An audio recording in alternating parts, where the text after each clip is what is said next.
Do you want me to cry? I can cry. I can be vulnerable.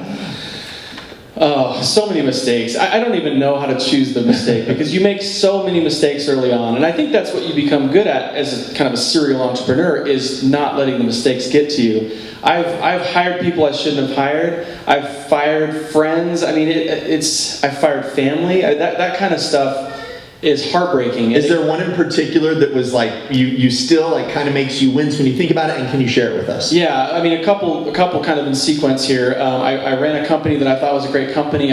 We took on our first investment, and it was just not a good fit. I didn't do any research on the guy that was investing in us. Our incentives were completely misaligned. His idea of how to run the business was very different than ours. Soon after that, I hired this guy that was a friend of mine, an older gentleman that had, wife and kids, a son on a mission.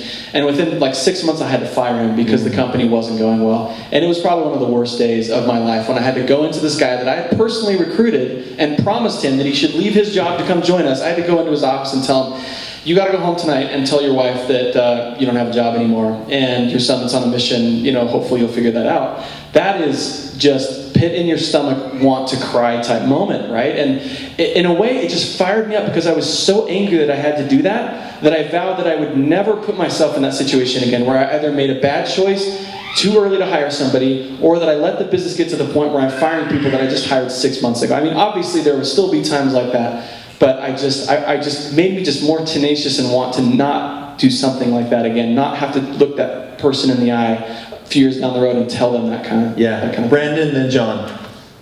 For me, it was actually being your own boss. Like you always hear that as you grow up, like, oh, he's his own boss or she's her own boss. Or I can't wait one day where I can be my own boss. That's a literal thing. Like you really do have to be your own boss. And so I quickly learned that within the first few weeks. I mean, I quit my job finally once we saw that things were working with Market Campus. We wanted to grow it, and it was such a surreal experience. I didn't know how to handle not having someone telling me I needed to be in the office from 9 to 5. And so I found myself not working as hard, not working enough on things, and then things started piling up, and I started realizing, like, oh man, we are falling behind, and if I don't fix something, we're going to be out of business in 6 months, just like everyone else. So what did you start doing differently? Did you find it was just little things? It was when you got going in the morning, or the not I think it was just the mindset. Really, I just recognized that I didn't really have the hustle necessary to really just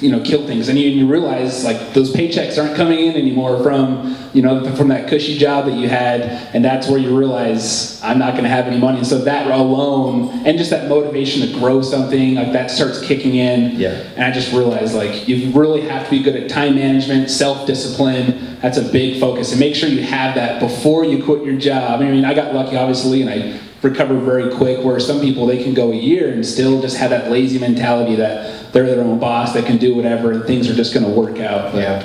Thanks. John? I have so many, but I'll be real quick and tell you one, and it's just about legal situations. I've learned in my long career now, just avoid any legal skirmishes you can, because there's no winners except the lawyers, okay? So here's my story. The Bell Company was my competitor, telephone company. I was competing against them. I hired a new general sales manager, went upgraded, highest salary ever paid anybody. Long story short, he ended up being a spy from the phone company, literally. He quit to work for you just one day, 6 months in the job, he came to me and demanded double the salary. And I go, double? What's this, And I said, can't do that. He goes, well, then I quit. And the next day, I had 44 sales reps, 12 of them left and went with him back to the phone company. And it was a nightmare. So I knew this was true, and I decided to sue the phone company. I sued the phone company. Don't ever sue anybody that much bigger than you, as a lesson for life. They lawyered on you. At the end of the day, I ran out of money, spent $700,000 in legal fees, and it was right before trial. Trial was going to cost $2 million to fight them. I said, I can't do that. We went to arbitration. As we were heading to arbitration, they offered me a settlement of $1.2 million. I thought I was right, so I turned it down, went to arbitration, and lost. $0. And when I got the news of that, it took me half an hour to go out and tell the rest of the company, about 90 employees, what happened, and just that we lost and all this type of thing. But it's just one of those things where you learn, and I've learned that just lawsuits here, you steer way wide of it. Don't get too excited and think you're right and think that our systems in the courts will be an easy place to prove you're right. It's a lot about who's got the most money, and you just got to be very careful. So you wanted to bare my soul. Appreciate There you it. go. That's great.